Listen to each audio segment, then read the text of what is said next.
He was shredded. 18-minute 3-mile, no drugs, no crime, and yet MEPS disqualified him in less than 90 seconds. You want to know why? All right, now we're going to jump right into permanent disqualifiers. These are like do not pass go, do not collect $200. There's not a whole lot that can be done here. So if you have been diagnosed, now here's the key with a lot of this stuff. Diagnosed by a medical professional is different than I think I haves. So if you have a I think I have, you don't bring it up. Like if you haven't seen a doctor, if you've never needed to, like it seems like there's this trend in the world where everybody wants to have something wrong with them. It's cool to have something wrong with you for why you can't do X, Y, Z. So like a permanent disqualifier is bipolar disorder. And a lot of people are like, I'm bipolar. If you're not like diagnosed bipolar and actually clinically bipolar, you're going to shoot yourself in the foot if you bring that up. So bipolar disorder, schizophrenia, suicide attempts, or self-harm hospitalizations. Yes, a history of that, not good. Type 1 diabetes, seizures after the age of 5, especially if they require medication, like if they still recur. Severe orthopedic hardware. Now, this is going to depend on your range of motion and limiting, but it can be permanently disqualifying. HIV, hepatitis, domestic violence convictions, meaning you were the offender, not the victim here. All of these things can be permanently disqualifying, especially if they are an ongoing issue. For example, we'll use the suicide and the self-harm. The military is stressful. It's going to put you in high-intensity areas of life, situations. And the way they look at it is, if you were in a position mentally in high school where you thought about ending it or tried to end it, then putting you into an actual combat zone is setting you up for failure. That's the way this is looked at. You can argue with me all you want about whether or not it's valid. That's how they look at it. Okay, now that we got some of the permanent disqualifiers out, these ones are waivable, but they're not easy to get by, right? So like these are going to be things that pop up as issues. You're going to have to put in legwork, put in the work to get approved through waivers for these issues. Asthma after the age of 13. Now, using an inhaler once for like bronchitis, one thing. Being on a prescribed an inhaler for continual use, totally different ballgame. I actually had an applicant who was like 18, 19 years old, maybe 20, had run college cross country. I believe he went to a D2 school. This kid ran like a 15-minute 3-mile. But because he had been diagnosed as asthmatic and had been taking an inhaler and had never gotten a pulmonary functions test to show otherwise, they disqualified him and he had to go through all of the pulmonary functions test hoops to prove that he was in fact now healthy. Now you might be kind of chuckling about that like I was, that if you're able to run a 15-minute 3-mile, you probably don't have asthma actively. That said, doesn't matter. The doctors want medical proof that you are safe and they're not putting you in harm's way by sending you off to recruit training.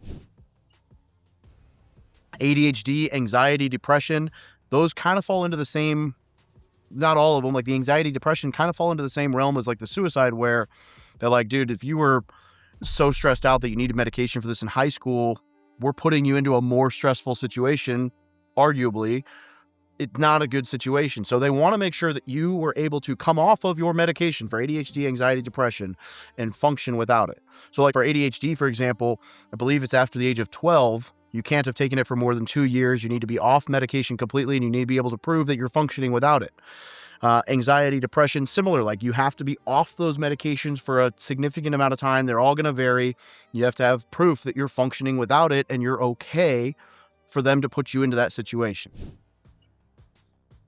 Thyroid conditions. I had somebody get disqualified for this. You're going to need to do some testing and prove that it's not going to be like it's regulable, that it's something you can control, like that it's under control.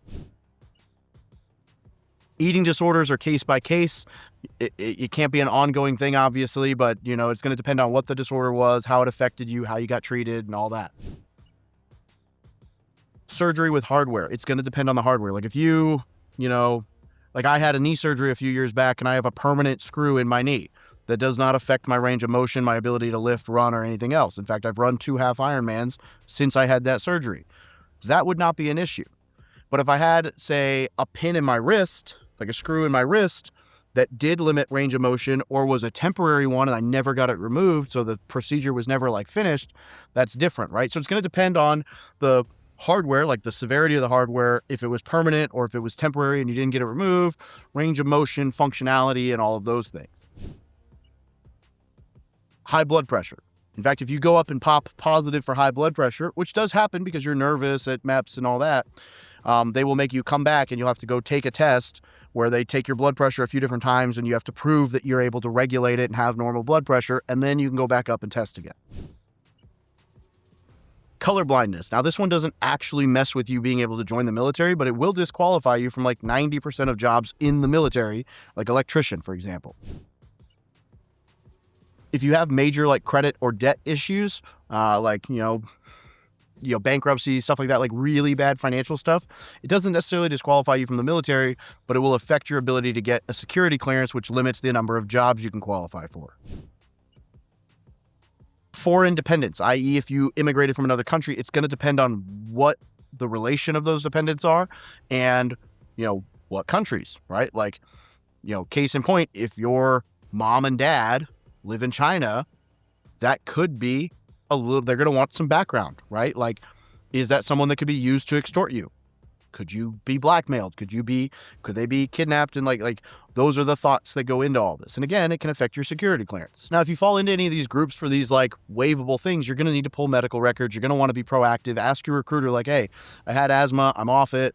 I had this. What should I get done? He's probably going to be like pulmonary functions test. Like, get one done with your doctor. Show that you're clear that you don't need an asthma, inhaler, blah, blah, blah. Like, be proactive with those medical records to give yourself the best chance of getting it approved. I've seen people get approved for all that stuff first pass through MEPS. It's not a guarantee, but it can happen. This isn't just some dumb self-help book. This is everything I wish I'd known when I first joined the military. So scan the code, click the link in the description, download it for free today, and get yourself on the right path. As we move into the third segment of this, these are disqualifying things that you can fix. Being over or underweight is the nice way to put that. Yes, you can be too skinny to join the military. So if you're over your max weight for your height or under your minimum weight for your height, there's a solution to that. You got to get to work, whether that's lifting weights and eating more calories or the exact opposite, running and less calories. Braces. You can join the military with braces, but you cannot go to recruit training until they're off. So you need to get them removed or be within a year of getting them removed in order to join the DEP. And then you have to have them removed prior to boot camp, preferably by an orthodontist. I did have a kid once pop all their own braces off right before boot camp. Not recommended. Also, pretty sure that should have been a no-go, but he made it through. Gauged ears. So if your ears if they can see light through your ears, you need to let them heal up. I've had kids who had to stitch their ears shut, sew their ears shut. Can't join with 00 gauges, sorry. Hand and neck tattoos. That's going to be branch specific. The Marine Corps is not going to let you join with a neck tattoo or a hand tattoo. And a lot of the branches have very specific tattoo requirements around the content of those tattoos. But the tattoo policy changes so much that you're just going to want to talk to a recruiter about your specific branch's tattoo policy that year.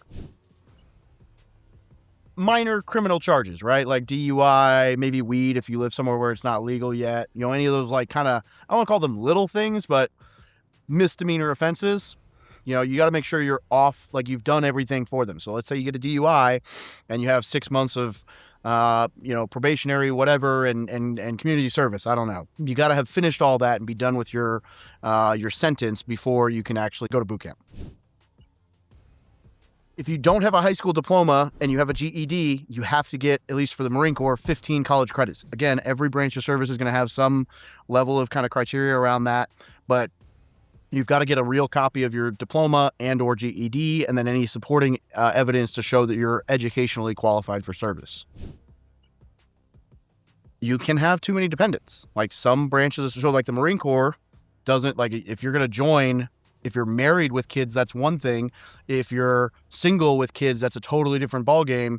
And you're not going to be able to have like full custody of your kids while at boot camp. And so you need to kind of talk through that and dependent status. Every branch is going to be a little bit different there, but just know that can cause some issues, and it's better for you to be married with dependents than just dependents. Most of these are on you. Fix them and you're good, right? Like most of these, now the tattoos could be a permanent thing depending on what you got and where and when and what branches, but again, Assuming they're just decent tattoos in decent places, you're probably fine. Funny story, I had a kid once who showed up at the office and had like a visible, like, topless lady tattoo, and one of the recruiters was like, oh, she's wearing a cool bikini, and he took the hint, and he was able to join. But like, had it just been a topless chick, probably would have caused some issues up at MEPS. I don't know.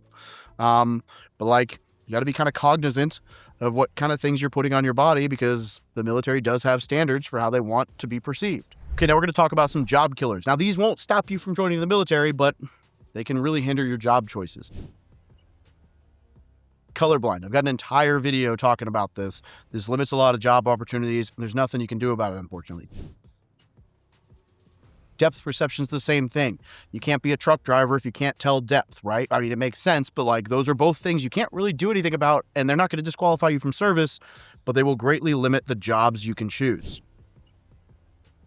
Your vision needs to be correctable to 20/40 or to within reasonable levels. Depending on your job, there's going to be some differentiators for what you need to be at and what you can be at, like leniency. Like, you're not going to be able to be a pilot with crap vision, but you can probably get away with being, a mechanic to a certain degree. I don't know. I'm just saying. If you're under 5 foot tall or over 6'10", your jobs may, and there's other jobs that are going to have limits, right? You may need a waiver. So you can't be a truck driver at 6'10" because you're not going to fit in the cab, just like you can't be a pilot. Like, everything has its own kind of criteria for what you can and can't fit into based on height. All right, now here's some kind of like hidden killers, right? A lot of people don't know this, but recruiters can basically blacklist you. Now, I'm not saying they do that, and I'm not saying whether it's right or wrong, but generally, don't be an asshole to your recruiter, right? They talk, and the system will keep notes. So, for example, I once had a kid who, he had gotten a DUI or a DWI or whatever. We ran a waiver on him, and then he gets into the DEP, the delayed entry program, and then he just has an attitude problem, like constantly. I'm like, hey man, I need you to show up and run this fitness test. You're going to boot camp in a month. And he would be giving me lip service. And I'm like, dude, I don't know if you're going to pass the test to go to boot camp. I need to know ahead of time. Like, I need you to show up. And I can't even make this up. This kid bowed up on me once. Like, he's a big dude, and he bows up on me like he wants to fight, and he gets in my face. And I just straight up told him right then, I was like, dude, you're never going to wear the title United States Marine. Sorry, I'm discharging you right now. And I went in and told my boss, I was like, hey, I'm discharging this kid. I'm not going to say his name. I'm discharging this kid. He's never going to be a Marine. I'll find someone else to go to boot camp in his spot. Then you put it in the system. That kid tried to enlist through another station. And they were like, what happened? And I'm like, bro, he tried to fight me. And they're like, oh, that, to my knowledge, that kid never joined the Marine Corps. Right. And that's just like, dude, if you are not stable, nobody wants you to be in the service, right? Like, recruiters don't want their name tied to a schmuck. And, call that a good example or a bad example, but like, I feel like I did the Marine Corps a service by not enlisting him. Financial instability, right? Like, you can mess up your security clearances if you have all your finances in a whack, like just majorly in debt. Anything that could be like used to like kind of extort you, not a good thing. MHS Genesis is this new system that pulls all your medical records. So there's not really a whole lot of hiding things anymore. Like, maybe if you went to some rural medical facility that still is on paper, you could kind of, and they're not in the system, you could kind of get by. But basically, Genesis pulls any and all medical stuff that you've had come up over the years, and it can be found. And so if you're like trying to hide stuff, it's going to be very hard. And I'm not suggesting you do try to hide stuff, but just know, like, all your medical records are going to be found. So even if you forget to bring something up, it can flag in the system. And then if you don't know, like, if you have something that you know is going to disqualify you, don't try to hide it and waste everybody's time. It's just not a good look. You're wasting your time. You're wasting the recruiter's time. You're wasting everybody's time. And like, let me just say this. Not everybody deserves to join the military. There's like this weird belief that the military is the melting pot for like everybody who failed can just go to the military as like a last chance. And that's just not it. It's just not the case. There are plenty of examples where, like, sorry, buddy, you weren't qualified for the military. And so, just don't try to waste people's time, and don't act all entitled like you deserve to be in and you're doing the world a favor, even if you're like a train wreck on paper with all these legal issues. Now, best thing you can do, because I know I'm going to get a bunch of messages about this. Go talk to your recruiter. If you don't have a recruiter for you specifically, Google the nearest recruiting station, go talk to them or call them and ask, because things change. I haven't been an actual on-the-street recruiter since 2016. So if you reach out to me asking a million questions, I'm going to tell you, go talk to your recruiter. So go talk to your recruiters, go explore. And I would encourage you to go talk to all the different branches and see what your options are. I would then also probably encourage you to join the Marine Corps because it's the best. No, I'm biased. Don't listen to me. That said, I hope this helps you avoid some unnecessary headaches and be prepared for what's potentially coming when you get ready to join the military. If you make it through MEPS, let us know. If you hit a waiver, if I missed something on here and you're like, I had job disqualifications for this, or I was disqualified for this, let us know so that we can kind of build out more of a robust, there are things now that probably disqualify you that weren't an issue when I was a recruiter. So I'd like to know those so that I can, give the information to everybody else. If you're joining the military, from future you to future me or whatever, if you end up joining the military, just gonna get ahead of it and say, thank you for your service. Thank you for volunteering. You're doing a good for the world.